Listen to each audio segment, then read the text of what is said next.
Starfield. Bethesda's space epic has had a rough December, having reached mostly negative recent reviews. Now, the overall score is still solidly in the mixed, and it's going to take a very long time before it hits properly negative, but I found it interesting that a lot of people were asking questions over on Twitter as to why this was happening, why people were bothering reviewing the game, well, now, and why it received a sudden dip in its ratings. And I think there's an interesting little conversation to be had around that. So, in part, this is because of, well, the season we are in right now, Christmas. There's been a winter sale on, which has discounted the game by 30%, meaning that the $70 video game is a measly $50. The upgrade package, by the way, which adds on another $30, is not discounted, but the soundtrack is. So, there's probably been a lot of people who decided to pick up the game on sale, or even people who potentially received it as a gift, and then they entered the universe of Starfield, only to realize that there was absolutely nothing there. And thus, of course, there'd be a lot of negative reviews. This also has to do with the fact that the culture around the game has changed. I just want to remind you real quick here that this was the initial reaction to Starfield. This was the bought and paid for reviews reaction to Starfield. Look at all of those names, remember them, and never ever trust them ever again. There was even a decent bit of Starfield apologia around the release of the game. A lot of people trying to either, come up with reasons why it was still okay, to try and figure out how to justify the fact there was nothing in the game, or simply responding with things like, well, you've just gotta make your own fun, which can be a valid goal in certain cases, like Kenshi, for example. Kenshi is absolutely a game in which you've kind of gotta make up your own entertainment, but it's also a rich and vibrant and interesting world that makes you want to come up with your own entertainment. Starfield is simply a series of loading screens that then pop in a bunch of brown, boring garbage. Significantly less, engaging, shall we say.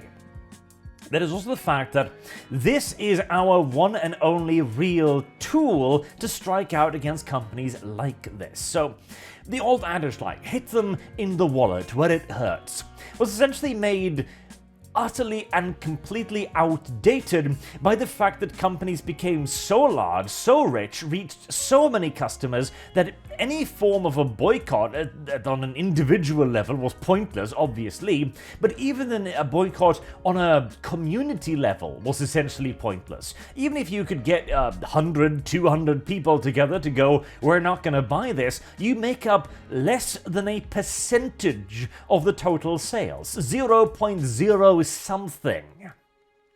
The ability for people to actually rally against something today is so infinitesimally minuscule due to the fact that the games are so large now. Like, Starfield never needed to sell using advertisement. Bethesda never needed to be like, oh gosh, I hope people know that we're putting out a new game soon. No, because a unified media apparatus was in lockstep able to provide them with as much advertisement as they could possibly desire. Indeed, as the reviews indicated, many of them were even willing to outright lie in order to get early access to what everyone presumed to be the next big thing in the video gaming. In such an environment, the only real power that we as consumers have is not organized boycotts and trying to hit them in a wallet on a personal stage, because it simply is not effective enough on the scale that we're talking about. It is like pissing into a river and hoping you'll poison the Bethesda officers downstream. But reviews are valuable because they change the cultural perception of a product. When people see mostly negative, even when it is merely just the recent reviews, they know the developers have done something to deserve it. Because it is not a coordinated response by a group of disgruntled individuals, it must, by sheer necessity of scale, be a major and organic backlash, as we saw, well, that's a new English word for saw, I suppose, with Creative Assembly. There was no organized backlash against Shadows of Change, or organized backlash against the pricing changes, or the fact that they'd been continuously putting out less quality content for more. It was an organic one.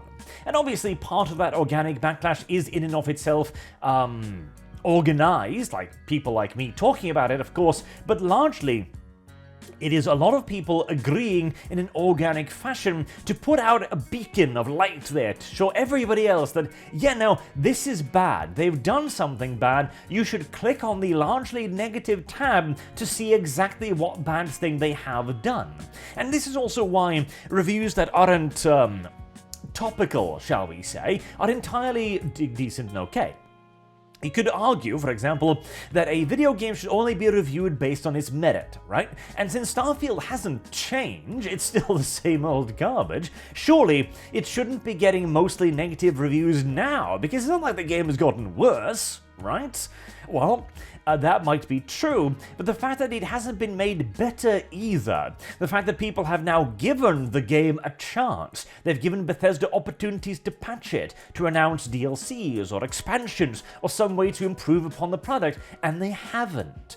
And thus, grievances in regards to this, the fact that they never did anything with it, that is a valid grievance, and that is something that people who consider getting into the game should be made aware of. In Creative Assembly's case, the fact that the company behind the video game is actively committing anti-consumer acts against the end product user, that is something that people need to know. If a game company is going to actively bend you over a barrel and violate your cornhole, that is information that is of use to the person about to drop $60, $70 on a product, particularly in this day and age where here's the only the game argument, right? Because that was a good argument like 20 years ago. A game should be reviewed primarily on its own merits, but in these days, a game has to be reviewed at least in part on the merit of its future potential, because we pretty much expect all games to receive it, and a game must also be condemned on the weakness of that future potential. Company of Heroes 3 is an excellent example here, as their expansion, their pre-order bonus, the intended reward to those who were willing and able, those who were loyal enough to put down cash straight up, extra, sight unseen on the game, that was their thank you. What was it? 2 divisions for multiplayer and like what, 1 or 2 for single player. That is not an expansion pack, and the game absolutely deserves to take a dip in its main audience score for it, because it is a disappointing service. And again, that's the issue. You can argue that it's separate from the game, and to an extent it is, but every game now is a continuous thing. Even if it is not a always online service video game. Like Company of Heroes, the older ones had expansions and had DLC, seeing as they announced greater quantities of DLC and expansions to this game, and the fact that it was released in a very disappointing state, you've got to be able to look at the long-term prospects of the game and judge it thereupon. Same with Starfield. Same with Cyberpunk. People were more than willing to give 2077 another chance when they released the one with Idris Elba. I've forgotten his name already. And indeed, it was a bit of a resurgence. In fact, Dogtown was vastly superior to the main game, but it kind of only really, made it all worse in a way. Especially when they also announced, of course, that this was the one and only expansion the game would get, because the studio, having seen the remarkable success of Cyberpunk Edgerunners, decided to simply kill it, dump out what they'd already produced, because they'd already paid for it, and then move on to the next title. That is valuable information, because you should, when you are buying a product in this day and age, you assume it's to have a future. And the video companies are very rarely good at informing you whether or not it does have a future. Oh god. The fact that Dawn of War 3, for example, went on sale just, what was it, a week or two after Relic announced that they were pulling support, I found to be a particularly vile decision to make. Because you have a game now that nobody really likes, that is fundamentally broken on many levels, and you pull support. You acknowledge that it's not good enough of a base to continue developing on, and then you put it on sale. And I get it, you get it. You need to make back your losses. There's nothing theoretically wrong about it. You know, it's a product. If somebody wants to pick it up at a sale, fair enough. But you should be required to place a marker on the front of the video game saying, this title is no longer in active development. We are not providing support for it. We are not releasing DLC. We are not intending to add anything major to it henceforth. Because that would give people a much more informed idea of what's going on. And since we don't have that, the user reviews are our best option.